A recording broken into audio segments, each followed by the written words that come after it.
Okay, I'm going to do the time jump preview for this year. So this is just a preview of what we think is going to happen in the time jump. But it's going to be changed by whatever you as players choose to do or how you decide to spend your time jump. This time jump is very different. Unlike the usual time jump, which would be short, usually just a few weeks, and then we'd start a new season in September, this time jump is going to be spread out so that we have lots of opportunities to do missions and quests during it and see what develops for those things. So it's much harder for me to predict what's going to happen over this time jump because so much is available for you guys to do and impact and change. So I can give you the general sense of what's going to happen, but I can't be sure until we run all these events and missions and quests and things that are going to be happening over the next several months, and they could transform a lot of that. So we'll see. But I can tell you the basics of that and a sense of how long that time is going to be, so that people can plan. And if they're not doing a lot of events, they can still know what to roll for and how events might end up. You might need to be careful about rolling for a lot of time jump things, because given that we're going to be running all these events all through these many months, and you might be playing those characters all throughout that time, if you roll time jumps and determine all kinds of things are going to happen to you way down the line, if you're playing that character before that, then it doesn't really work out for you to know what's going to happen to your character much further down the line when you're playing them already. So there's a timeline, which is that once you roll your time jump, you've sort of set those events in motion, and they need to have taken place before you start playing that character in the time jump. So be careful about when you roll your time jump, because if you roll it and then you could play the character that you want to play, but if you don't roll it, then you're saying that those events are going to happen later in the time jump, and you're going to play that character some first. So you may want to pick and choose which characters you roll time jumps for and which ones you wait to roll time jumps for, so that they can take more actions and not have to have events happen to them that might render them unplayable. So think of that. The other way to look at it is to roll your time jumps right away, see what's going to happen to your characters, and then go, okay, now this is somebody I really want to run a lot of things for, to see how to resolve all that stuff and get it solved so I don't have to deal with it later. Either way, just be aware that that's going to impact your character's development, and then once you know how long things are going to be and all that, and you're rolling your time jumps, that has to have happened, so that the GM isn't like having your character suddenly die, and then you're like, I was already going to die later anyway, so it doesn't matter, right? Like that doesn't work. So first of all, the time jump looks like it's pretty long. It's looking like it's over 30 years. I'm not going to give the exact number, since it's going to be a while till we announce the end, but it's definitely over 30 years, which is a longer time jump than usual. So that's something to plan for. In terms of the development, I think that how we're going to roll this out is that these first couple of weeks that we're running right now are like the first decade or so is going by. And so by September, or when we start running missions and quests, it will already have been about 5 to 10 years into the time jump when we start running all these missions and quests and storyline and dungeons and all that stuff. So there's been a lot of times gone by, so that it isn't just immediately the next day, characters are suddenly doing more missions. That there's it feels almost like a small time jump has passed before we start running all these missions and quests. And then those will all happen over those years in the middle years of the time jump when all that happens. And in terms of if you're wondering how is that going to work out in terms of timeline and all that, the events I run in the fall and winter will be chronological, meaning the events that I run in September happen before the events that happen in October and November and December, so that years are sort of going by, and that the events you do earlier do actually happen earlier, so we can keep things in chronological order.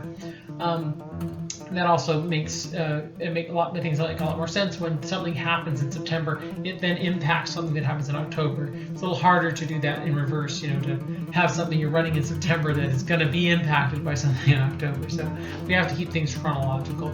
So that means that if you want to run something early in the time jump, you need to do it early, like in August, in September, do it then.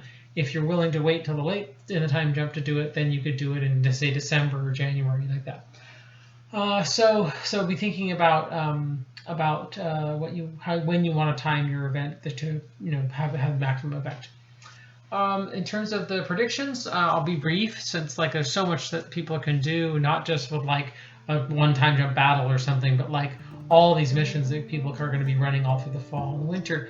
That there's so many things that could change or be impacted. But you should know the trend of sort of like, oh, so I'm going to start with that first 10 years that's going to have gone by, and the trend that things are looking like. I'm not going to go into what the end trends would look like because those years haven't happened yet, and you should know what those events are going to be like because we're not there yet in the story. So all I'm going to tell you is about the basic trajectory that we're seeing initially, and then where it looks like things are going to go. So in this first chunk of time, you can start to take actions as your characters and roll their time jumps and see how they impact things and put them in the right direction towards the things you want to affect.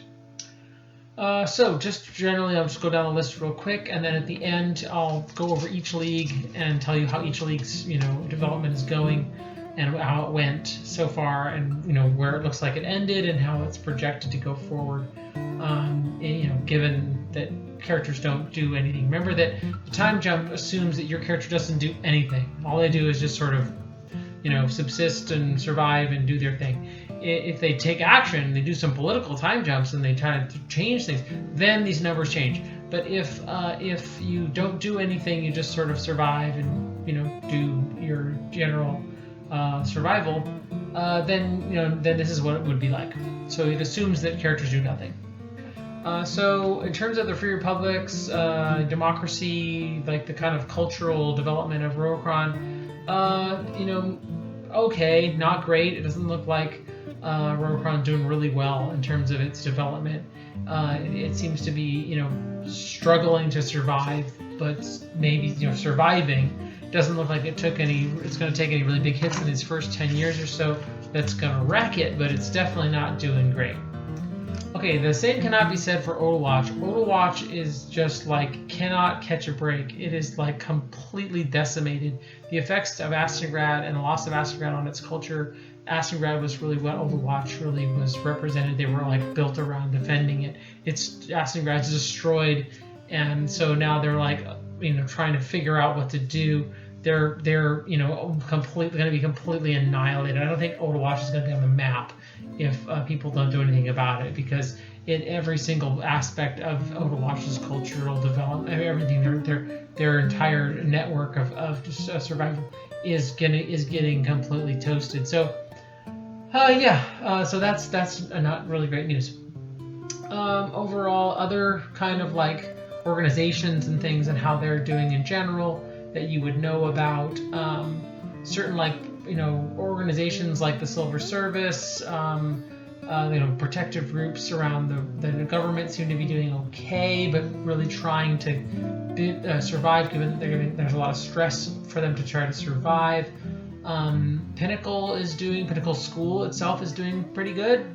They're not terrible, but they've got some difficulties. Astangrad, the refugees, is what we're calling all the people that are now stuck in this world without a school to teach, and have been struggling really. It looks like they're having a really hard time trying to reorient themselves to how magic works out here, and they have discovered that they actually can't really use magic in the way that they're used to, which is really discombobulating to them. So they're having a rough time.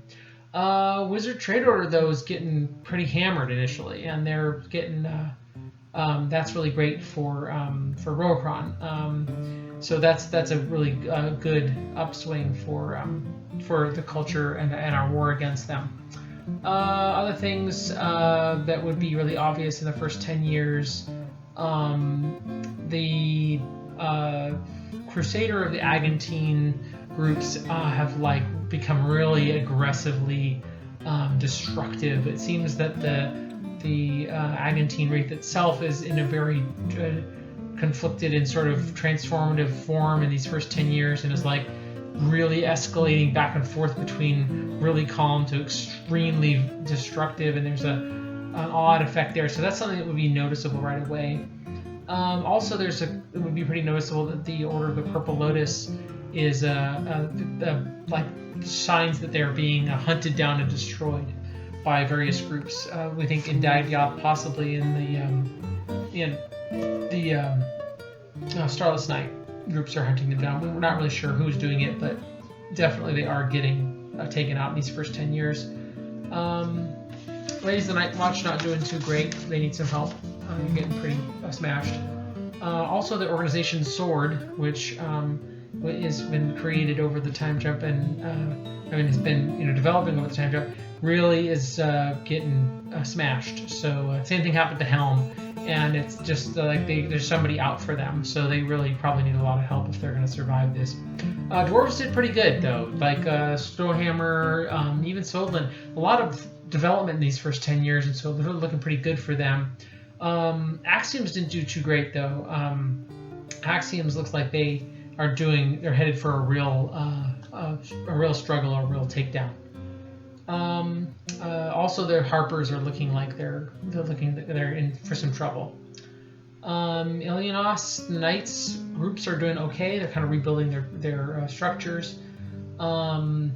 Dagdioth is doing really well. Like they're really strongly coming out against the armies of Staros Knight, and that's good. Maybe we don't know.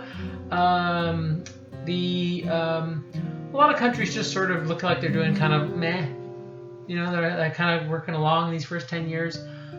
So nothing terrible. A few things that are really people should be paying attention in these first 10 years is Blackspire kind of backsliding into kind of a much more chaotic with kind of evil-ish things going on, and like certain elements like their culture they're holding on to and the sort of tribalness things, that's not being lost, but they're sort of slipping. And so if people don't do some big things there, it's not going to be good for them. Desnor also really taking a beating, and Sorikonia too, just really really rough time against the armies. And Sorikonia is kind of being targeted by Wizard Trade Order in their dying kind of attempts because they're right there. So they need some help if they're going to survive. All right, so a really weird development. It looks like the Shabaraks, Mists of Shabaraks have like resurged and are like stomping out the Frosts, which is good, maybe? I don't know. Like this is one of those, again, like the enemy of my enemy situation. So they seem to be coming back with a vengeance, which is maybe good for now, but really not great for long term. Kind of concerning is like Plague Zone stuff. Like the Plague Zones seem to be acting really different than they used to behave. There's kind of a strange changes in how the Plague Zones are operating, and doesn't really bode well. People are kind of wondering what's going on with this. Like, what's the new deal with these things? New types of zombie things and vampire-like things, and people are just really not very excited about that development. So, really probably needs to have a lot of energy put behind stopping that, or else it's going to be a real ugly next season, I'm guessing, on that line. The other things that would be really obvious in these first 10 years, the Priestess of the Elder Goddess and a lot of Elder Goddess kind of like worshippers, followers kind of getting really attacked by various groups, and that's not really great for them. So they would probably need some help there. A lot of also strange like portents and visions and like suggestions about all kinds of like off-world kind of events happening in like maybe other continents, places that are kind of really like concerning. So there might be some information that people are discovering in these first 10 years that suggests sort of major conflicts in faraway places that are really don't bode well for the safety of Roakron. So we like Roakron maybe looking at future problems if given those things happening out there. And so that's just a big question mark. We really don't know about that. The whole like Army of the Starless Night seems to have gone all in on chaotic. They seem to be like not really expanding, but not retreating. They seem to be just sort of stalled in their areas and are kind of just holding out. They don't seem to be working together anymore, which makes them much easier to sort of cut apart and like take down. And so that's great for the people fighting the armies of Staros Knight, but they still seem really like powerful, like the energy and like the power level and the ability and like just each group is just really strong, even though they don't work with each other. So not great, but better than it could be. The Order of the Bloody Seeker has gone like total rogue, it looks like, in these first 10 years. They're just sort of agents of chaos and hurting everyone. They don't seem to have a real focus there. There's some real danger to Pinnacle teachers and the school. Like, definitely some very powerful attacks made on Pinnacle teachers, the Pinnacle structure itself. Now that it's the most major mage school, some very big events are happening there that could take down the structure of the school or the people there, and there probably will be some major quests that involve Pinnacle School itself and whether it makes it through those first 10 years, because it doesn't look good for them and people there. So they definitely need a lot of points for their direction, or I don't know how well they're going to do. Similar things along those lines in terms of like Randwin. Same thing with major attacks being made on them, since now Ascengrad doesn't cover them. So those are some down things that people need to pay attention to, I think. On the upside, the Trade Order is really not doing great because the Trade Order rebels are really winning this war. They really, the whole Slave Rebellion in the south of Desnor did really well in the first 10 years, and they're really pushing out Wizard Trade Order. So, and Sorter's Chain. So like Sorter's Chain is having to actually retreat. They've got a lot of support from other people in Rokron to fight Sorter's Chain. So that's great. But we probably, if we put more energy back behind that, we really will kick out Wizard Trade Order almost completely, which is really a cool thing to accomplish if we can pull it off. So probably a lot of these events will revolve around that too, trying to get that accomplished. Other things like like Wildwood development, like there's a lot of changes in the first 10 years. Like whole like transformed and things. There's a lot of developments with the leagues, and I'll kind of go over those at the very end here. But in terms of Ian Ion, there are some major attacks on Ian Ion people, the council, people involved in running Ian Ion. So if you want to protect them, you should probably put some energy towards that. Okay, so just in the end here, I'm going to go over the basics of the leagues and how they did, and then in terms of like where it's looking in the first 10 years, and then that should be it. So for the Wednesday League and their whole work with Colin Mercia, and then later Odin and Silver Mask and all that stuff, you could kind of think of that as the eventually Project Lighthouse and that sort of thing. That has definitely made progress, and it looks like if we don't do anything on that, it will still progress. It's doing well, and you're looking at all the stuff that happened. The end result is looking like a win for that league, if you think of it that way. Thursday League in Olden Hold, similar kind of like progress, looking at all the stuff they did, how well things ended at the end, where they tended to expand. Olden Hold and the Stonehammer is expanding out in the first 10 years and taking over a lot of the territory that the Army of Starstein had. So that's, again, progress. Looks like they're doing well. And of course, they can always use more help, but that looks like a win for Thursday League too. For Club Adult League, it looks like progress. We think maybe it's kind of hard to tell like what progress is. If you think of this as like what the goals of the circus were, that's debatable. So if, as far as we can tell though, it looks like things are going well, and looking at wrapping up all the plot lines and everything, it does seem like the group did accomplish one of the major things they were trying to accomplish. And so now the issue is, where does it go from here, and is the next steps of that project. For the summer camps, like just you want to look over each of those events and go like, okay, how well did we do, and where are those things at now in the first 10 years of the time jump.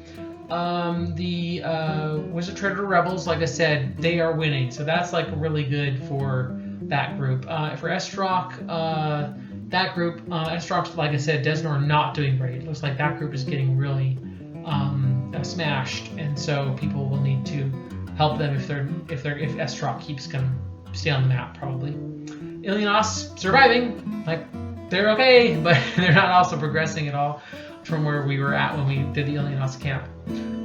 Pinnacle is like under major attack. It looks like that camp's like developments and things went well there, but in terms of like the aftermath of it, a lot of things are being pushed back against, and there's a lot of attacks and things happening. So it's really hard to predict where that camp's developments are going to go.